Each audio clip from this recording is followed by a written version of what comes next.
Sunburned scream queens in the sacred ritual of running in the woods alone, somewhere between Memorial Day and Labor Day, where the air is thick of chlorine and teenage boredom, there's a shadow that follows us with the golden haze of summer. And it's not a cloud, it's a machete, and we call it Summerween. You know this genre, whether it takes place at a camp or in the woods, or summer break where sex, drugs, and serial killers all seem to coincide with one glorious, blood-soaked montage. Sleepaway Camp, Friday the 13th, Fear Street, 1978. Not only are these rites of passage in America, but they're also essential to our society. Hear me out. But first, a quick history lesson.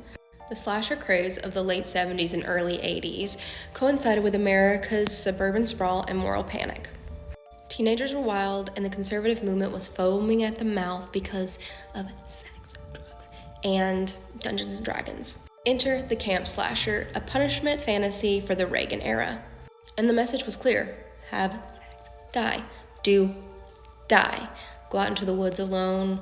You will absolutely die. The rules were rigid, but the tone was total chaos, and audiences loved it. Then came the 90s, where slashers got meta. It brought self-awareness to the genre, and characters could now, who were too hot for cinema, run with a knife and reference things like Halloween. In this movie, you wanted to survive, but more importantly, you wanted to look good dying. Fast forward to now, and Gen Z has inherited the horror genre, and something weird and wonderful is kind of happening. Movies are reviving that blood-splattered spirit of Summerween, but with their new codes. There's a queering of the final girl, a collapse of the good-bad binary, and commentary on the very idea of violence as punishment.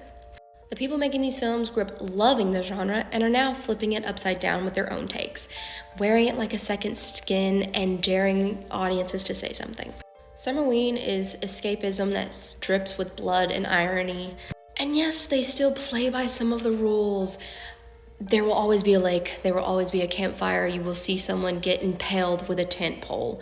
But we cheer for it now because we need the chaos more than anything else. These movies are deeply, viscerally American.